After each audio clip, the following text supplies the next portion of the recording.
All right, I'm going to do a little practice problems with Hardy-Weinberg for your homework. So some of these are kind of from your notes and we did in class, but I went through quickly.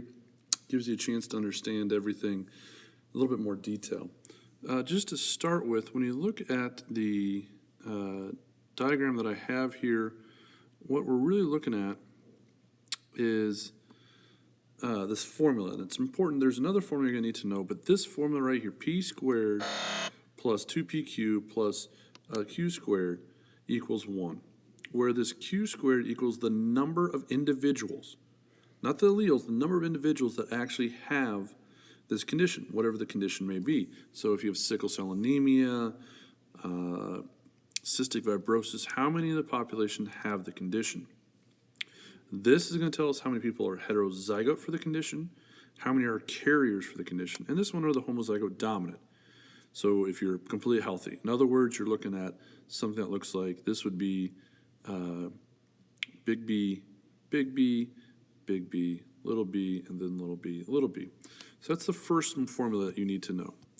The second formula that goes along with this is as simple as P plus Q equals 1. And why that's important, if I told you 1 out of 100 people are have that Q squared, have the recessive condition, are albino, whatever the case may be, that tells us how many people have the condition. But from that, we can't calculate anything on this side.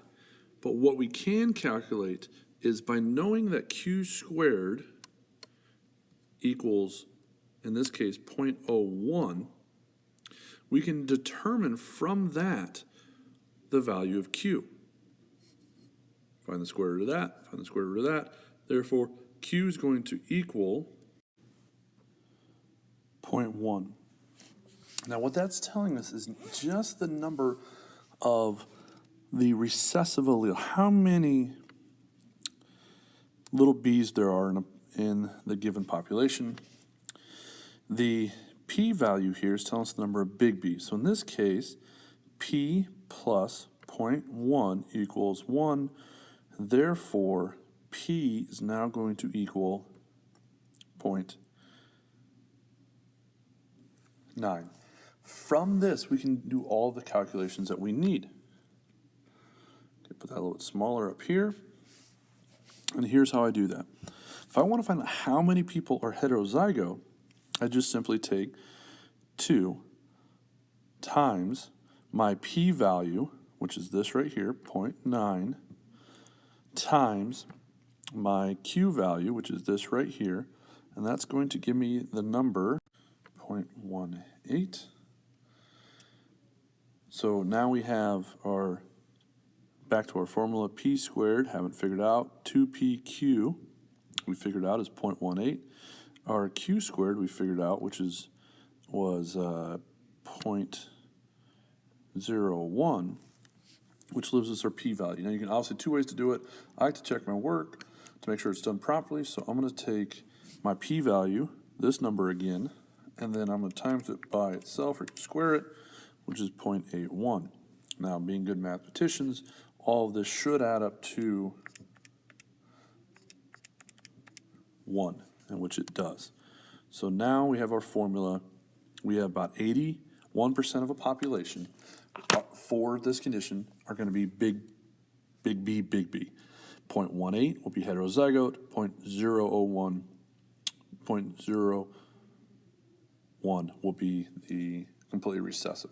Okay, that's important for us to see. And then if we'd expect, if the condition wasn't affected by evolution, this to be 25%, this to be 50%, and this to be 25%.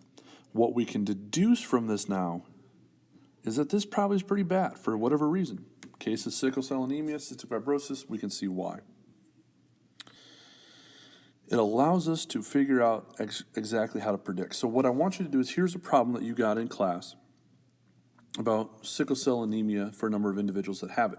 Now, since 1 out of 2,000 people have it, all I did is take 1 divided by that number, and I get this.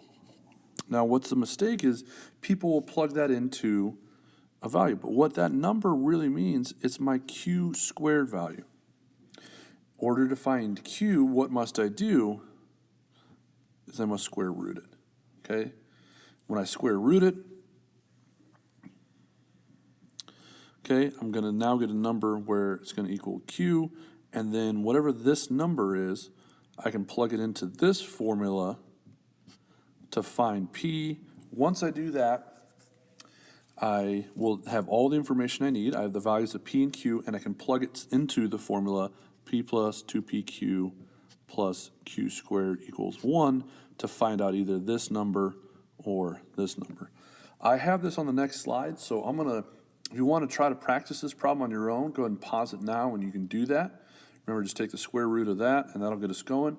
And I'll show you the work on the next slide. So pause now. All right, welcome back. So if you did it correctly, what you did was, the first thing you should have done in this problem is that we had this number here. You should have wanted to try to figure out or determine the square root of that value. So to find that, you take the square root of this, square root of this, which equals that. That is our Q value. You plug that in to this formula here, P plus Q equals 1. So in other words, P equals 1 minus this number, and that's going to give us a value for P to be that.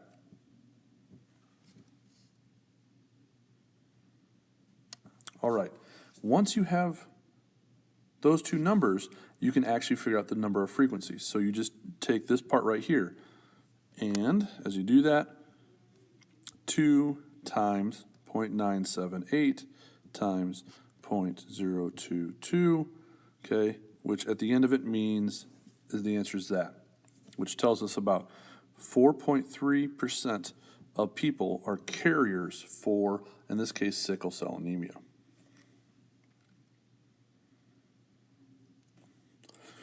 Here's another problem I want you to try to work out on your own. I'll show you the problem. Remember, I'm going to give you it in a percentage, and so really that percentage means 0.09, which once again, what's it equal? Your Q squared. Once you have Q squared, you can figure out the rest. So look at that. I'm going to pause it if you want to work on that. You're going to try to determine this, and I'll show you the correct answer here on the next slide. All right, so hopefully this is how you did it. You took that 9%, made it into a decimal, okay? That tells us our Q squared. We want Q though, so in order to do that, you take the square root of Q, take the square root of that, it gives us a value of 0.3 for our Q. Once you do that, you take 1 minus 0.3, that tells us our P value. Now that I have that, I plug it into the formula of P squared plus 2PQ plus Q squared equals 1. For this question, I only asked you to tell me the heterozygote, so I just plug it into here. 2 times 0.7 times 0.3, right there, equals 0.42. In other words, 42% of the population are heterozygote for that condition. And once again, we'd expect about 50%. It tells us that having sickle cell anemia is a disadvantage in that particular environment. Let me give you another practice problem here in a second. All right, so here we have an example of these dragons where the dominant condition in this case is to have wings. So that would be the dominant condition. We'll make this example of being A, or A little a. This guy right here is the recessive condition, which has to be little a, little a. And what you need to do is to figure out the rest of this chart. Go ahead and work this problem out right now.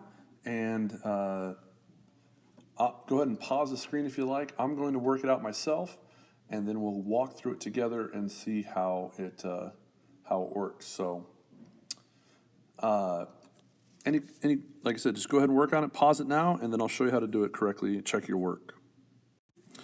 All right, let's get to work. So, what you need to do, the first thing you need to do is to figure out this Q squared value. And what you're going to do is you're going to take the total number of Q squared divided by the total number of individuals. So the first thing you do is count them up. 1, 2, 3, 4, 5, 6, 7, 8, 9, 10, 11, 12, 13, 14, 15, 16, 17, 18, 19, 20, 21. There are 21 individuals. Of those, 1, 2, 3, 4, 5, 6. Hope I didn't miss any. I almost did. 7 of the individuals do not have wings. So So therefore that's 7 over 21, which, if I do the math, means that q squared will equal 0.33, rounding. From that, I need to find the square root. So I take the square root, and that's going to give me 0.58.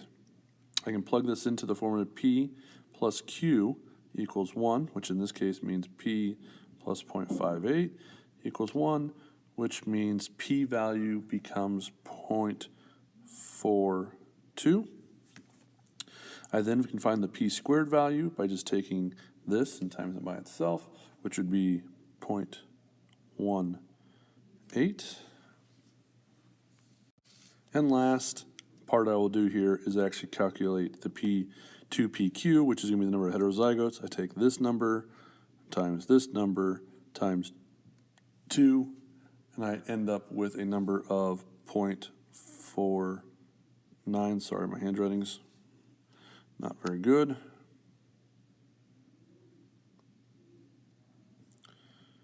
Try that again, 0.49. And that tells us the number of individuals that are heterozygote for the condition. So that would be, the frequency would be 0.49. Almost 50% of the individuals would be heterozygote for the condition. Okay? Hopefully that helps you out. If you have any other questions, come see me. Best of luck.